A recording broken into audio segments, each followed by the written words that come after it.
आजच्या बैठकीत माझ्या सगळ्या राज्यामध्ये सगळे राजकीय पक्ष आणि त्यांचे कार्यकर्ते, त्यांचे सहकारी पदाधिकारी सगळे आपल्या कामात व्यस्त आहेत. कारण सोमवारपासून फॉर्म भरायला सुरुवात झाली. 17 तारखेपर्यंतच नगरपालिका नगरपंचायती याचे फॉर्म भरण्याचं काम चाललंय. त्याच्यामुळे प्रत्येकजणच आपल्या आपल्या कामामध्ये व्यस्त आहे. कारण ते सगळ्या गोष्टी AB फॉर्म ते त्याच्या सह्या ज्या असतात त्या कलेक्टरला कळवायच्या असतात. ह्या सगळ्या गोष्टी घडत आहेत. शेतकऱ्यांच्या विषयाच्या संदर्भातला प्रश्न आहे. 20,000 कोटींची जी मदत झालेली आहे शेतकऱ्यांना, दत्तामामाने देखील त्या संदर्भातला GR झाला आहे ते सांगितलंय. येत्या काळात अजून अशीच मदत सुरू राहणार आहे. मी तुम्हाला मागच सांगितलं आमचं 32,000 कोटीचं पॅकेज होतं. नंतर पुन्हा आम्ही पॅकेज दिल्यानंतर दिवाळी झाली. दिवाळीनंतर पण पाऊस पडला. पुन्हा ते पॅकेज जवळपास 8,000 कोटीनं वाढलं. असं 40,000 कोटी रुपयाचं पॅकेज झालं. केंद्राची टीम पहिली येऊन गेली. आता दुसरी पण टीम येते. आम्ही त्यांच्याकडनं देखील त्याच्यामध्ये मदत मागतोय. राज्य सरकारची जबाबदारी आहे. परंतु अशा प्रकारचं नैसर्गिक संकट कुठल्याही राज्यामध्ये देशातले आलं तर केंद्र सरकार पण त्यांची टीम पाठवून त्याचा आढावा घेतं आणि ते पण त्याच्यामध्ये आर्थिक मदत करतं. आम्हाला विश्वास आहे देशाचे पंतप्रधान नरेंद्र मोदी साहेब, अमित शाह साहेब हे सगळे ह्या कामामध्ये राज्याला मदत करतील. आणि आम्ही त्यांना भेटून मध्ये त्यांचे दौरे मुंबईमध्ये झाले त्यावेळेस आम्ही त्यांच्या कानावर घातलं. महाराष्ट्राचे दौरे झाले तेव्हाही घातलं.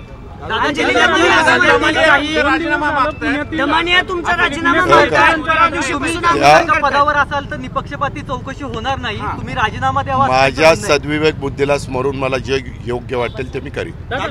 पुण्यातल्या इच्छुकांच्या तुम्ही मुलाखती वगैरे घेताय, मात्र युतीचं काय ठरलंय का? काही ठिकाणी शरद पवार गटाची नगरपालिका मी त्यांना माझ्या कार्यकर्त्यांना सांगितलं त्या भागामध्ये तुम्हाला जे योग्य वाटतं ते त्या ठिकाणी करा. कारण काय झालं 11 तारखेला माझ्या माहितीप्रमाणे ड्रॉ निघाले आरक्षणाचे आणि आरक्षणाचे ड्रॉ निघाल्यानंतर मग तो 4चा प्रभाग, इथं 5चा आहे ना, काही एखाद्या ठिकाणी 5चा प्रभाग हा हो एकच आहे पण आहे. असे कसे असावेत त्याच्यामध्ये महिला कुठल्या घटकातल्या म्हणजे OBC, सर्वसाधारण SC ST, पुरुष कसे, अशा सगळ्याच गोष्टी चाललेल्या आहेत. प्रत्येकजण आपापल्या पद्धतीनं आपल्या विचारांचं पॅनल कसं स्ट्रॉंग होईल याबद्दलचा प्रयत्न त्या ठिकाणी करतायत. आणि सगळ्याच राजकीय पक्षांचं ते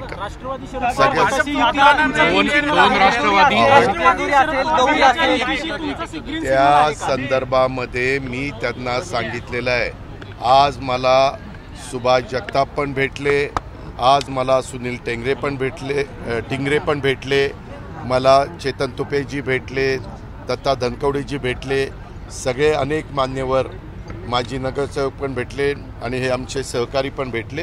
त्यांना मी सांगितलं की तुम्ही चाचपणी करा, मी परत 2 दिवसांनी येतो आणि त्या पद्धतीने. कारण अजून पुण्यातल्या म्हणजे महानगरपालिकेच्या निवडणुकीचा कार्यक्रम जाहीर झालेला नाही आहे. त्याच्यामुळं काय होतं आहे, कसं होतं आहे. 9 वर्षांनी निवडणुका लागल्यात म्हणजे एक बॅचच जवळपास तिची संधी गेलेली आहे. त्याच्यामुळं काही जुने पण इच्छुक झालेले आहेत साहजिक आहे आणि नवीन पण वाटतं की आता आम्ही नव्या दमाचे आहोत, आम्हाला पण संधी मिळाली पाहिजे अशा प्रकारचे त्यांचे भाव. दादा 2 राष्ट्रवादींच्या समीकरणाबाबत एक चर्चा होती आहे.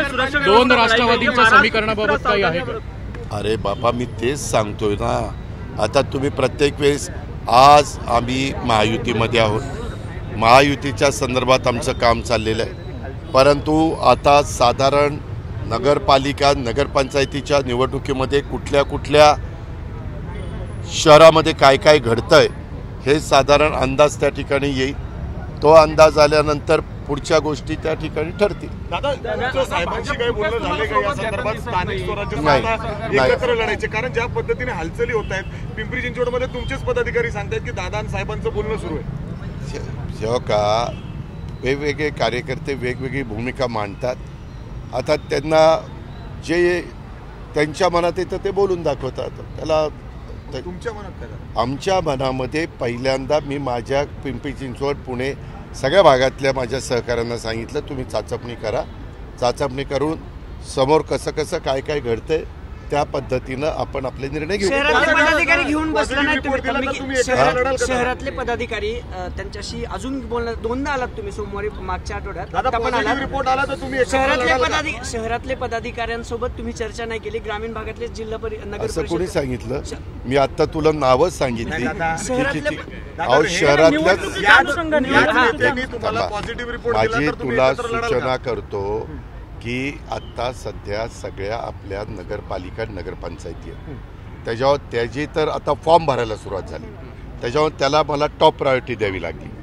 आता त्याच्यानंतर कदाचित जिल्हा परिषद आणि तालुका पंचायत जाहीर कदाचित, पण तो निवडणूक अधिकाऱ्यांचा अधिकार आहे, आयोगाचा अधिकार आहे, आणि त्याच्यानंतर महानगरपालिका येतील. मी आता शहरामध्ये जे काही प्रमुख सहकारी आहेत त्यांची नावं पण घेतली, त्यांच्याशी मी बोललो, आज सांगितलं. त्याच्यामध्ये त्या सगळ्यांशी चर्चा करूनच आज ही काही मी पहिली निवडणूक लढवत नाही.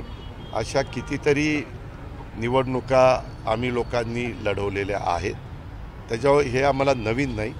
आम्ही योग्य पद्धतीनं आमच्यामध्ये एकोपा राहून आमच्यामधले ताकदीच्या लोकांना एकत्र आणून चांगल्या प्रभागामध्ये प्रतिनिधित्व देऊन पुढे जाण्याचं आम्ही ठरवलं.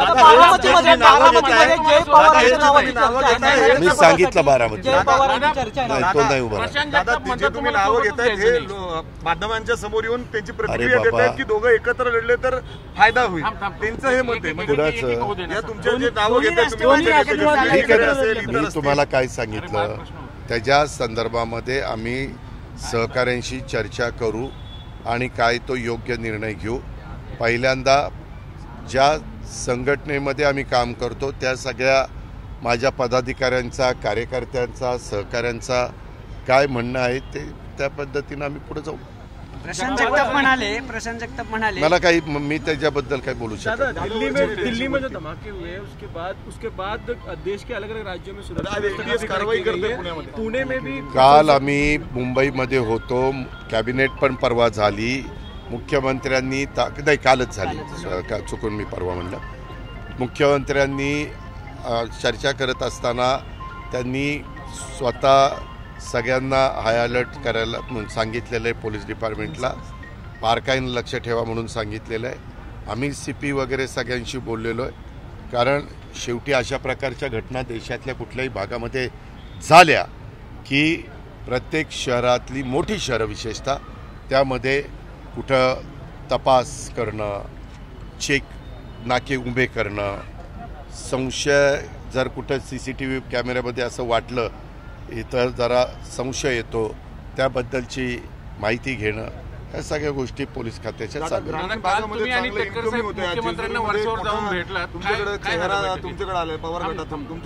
अरे बाबा, बेरजेचं राजकारण करायचं आम्हाला स्वर्गीय यशवंतराव चव्हाण साहेबांनी शिकवलेलं आहे.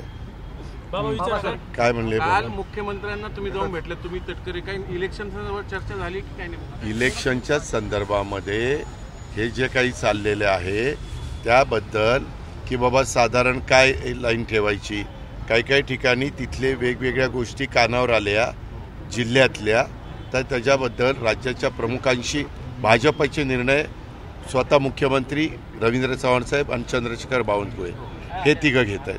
त्याच्यावर तिथं बावनकुळे साहेब पण होते आणि मुख्यमंत्री पण होते वर्षावर, तर ते म्हणले तिथंच या, म्हणून आम्ही तिथं गेलो आणि त्यांच्याशी चर्चा केली. एकनाथराव ते ज्ञानेश्वरीला शेजारीच असतात, त्याच्यावर ते तिथल्या तिथं म्हणजे बोलता येतं. शेवटी आम्ही सगळेजण मिळून NDA आणि महायुती ह्याच्यामध्ये एकत्रपणे जातोय. लोकसभा विधानसभेला आम्ही सगळ्या आमच्या कार्यकर्त्यांना त्यांचा प्रचार महायुतीचा करायला सांगितलेला आहे. आता कार्यकर्त्यांची निवडणूक आहे, त्यावेळेस त्यांना पण कशी आपल्याला ताकद देता येईल याबद्दलचा प्रयत्न आम्ही सगळेजण आमच्या स्तरावर करतोय. बेरजेचं राजकारण म्हणालात, हेच बेरजेचं राजकारण दादा पवार कुटुंबात करताना दिसतील का?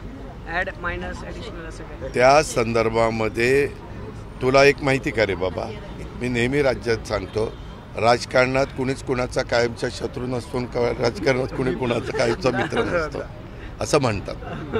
दादा ताई आणि साहेबांनी सांगितले की सगळ्या स्थानिक निवडणूक दादांनी सगळं क्लिअर करावं. दोन्ही तुला कोणी सांगितलंय? दादा ते तुमच्या पक्षातले रुपाली ठोंबरे तुम्हाला भेटतायत, ते सोशल मीडियावरनं पोस्ट करतात, मी दादांना भेटायला आले, भेटले नाही, नाश्त्याला परत गेले, काहीतरी त्यांचं काय बिनसलंय का? अजिबात नाही, तुला काही माहिती नाही. मी रुपालीताईंना भेटलो, मी त्यांच्याशी बोललो, त्यावेळेस अभय मांढरे पण होता. अभय कर इथं, अभय पण तिथं होता आणि मी ताईंना जे काही सांगायचं ते सांगितलेलं आहे. तो आमच्या परिवारातला अंतर्गत प्रश्न आहे. आम्ही कुटुंब म्हणून, परिवार म्हणून समजतो. त्याच्यात आपल्याला काही खमंग बातम्या मिळतील असं काही मी मनात आणू नका. वाद मिटवणं हे माझं काम आहे. मी पक्षाचा प्रमुख आहे. त्याच्यातनं तुम्ही जसा तुमच्यात वाद झाला की तुम्ही तुमचा मिटवता, तसं मलाही माझ्या पक्षात झालं की मिटवावं लागलं.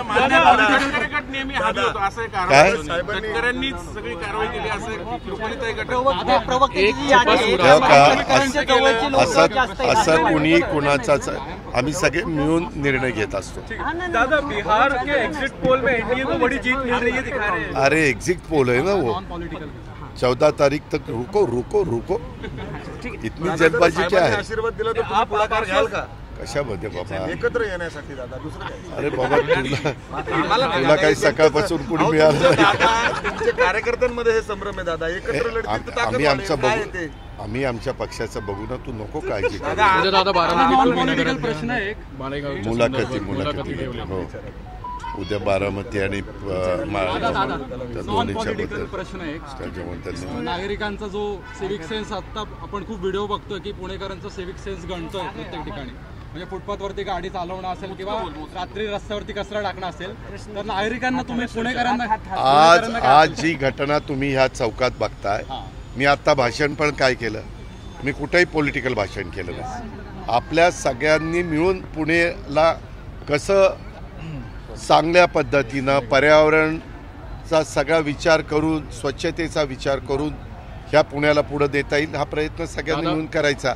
त्याच्याकरता तुम्ही पण थोडंसं मीडियाच्या मार्फत काही चांगल्या गोष्टी दाखवल्या तर त्याचा फायदा होईल. काही खराब गोष्टी दाखवायच्या नंतर त्याचं परिवर्तन कसं, आता चित्रफित दाखवली, पूर्वी कसं होतं आणि आता कसं झालं, आपोआप सगळ्यांना त्याच्यातनं समाधान मिळतं आणि मग त्याचं अनुकरण इतर पण करतील. हे आम्ही ह्या पद्धतीनं पुढं जातोय, हे काही एवढ्या पुरतं नाही. आता हे सगळीकडं वेगवेगळ्या भागातल्या कार्यकर्त्यांनी, NGOsनी त्या भागामध्ये न्यावं ही आमची दादा, गुन्हेगारीच्या संदर्भातला एक प्रश्न आहे. तुम्ही मागे अनेक वेळा सांगितलं होतं की टायरमध्ये टाका वगैरे, पण एक ट्रेंड असा दिसतो दादा, अल्पवयीनच्या मुलांच्या संदर्भात काय? तुम्ही सांगितलेला गोष्ट खरी आहे.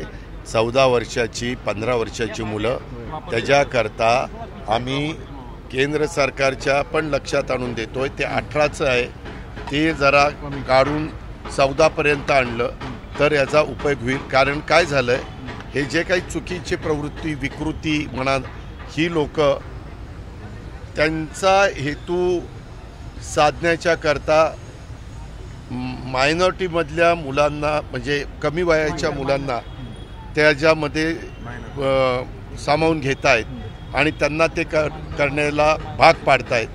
कारण त्याच्यातनं पुढं ज्या कार्यवाही करायची असते, कलमं लावायची असतात, त्याच्यात काही अडचणी येतात आणि म्हणूनच त्याच्यात बदल, काळानुरूप बदल करता येतो. तसा बदल मला असं वाटतं की केंद्र पण ही गोष्ट सिरियसली घेतील, कारण हा सगळ्या देशाच्या दृष्टिकोनातनं महत्त्वाचा आज एक प्रश्न निर्माण झालेला आहे. संभाजीनगर ते पुणे एक महामार्गाचा एक फोटो व्हायरल झालेला आहे. बरोबर आहे, त्याचं काम नॅशनल हायवे नितीन गडकरी साहेब आणि केंद्र सरकार करू पाहत आहे. कारण आत्ताचा आहे तो रोड कमी पडतोय. मी मगाशीच वाहनांचा उल्लेख केला. आता पूर्वी 10 टनी ट्रक असायचे, आता 40 टनी ट्रक, 50 टनी ट्रक निघालेले आहेत आणि म्हणून अशा विस्तृत रोडची खऱ्या अर्थाने वाहतुकीची कोंडी सोडवण्याच्या करता गरज आहे. दादा, स्टॅम्प ड्युटीचं काय? बावनकुळे म्हणाले की एवढं भरायची गरज आहे की तपासावं लागेल. अरे बाबा थांब ना, आता मी कितीदा सांगितलं रे की त्याच्याबद्दल GR काढलेला आहे, कमिटी केलेली आहे. कमिटीला त्याचा अभ्यास तरी करू द्या ना. अभ्यास केल्यानंतर काय त्याच्याबद्दल अहवाल येतो, तशा पद्धतीनं पुढं निर्णय हे वरिष्ठ निश्चितपणे घेतील.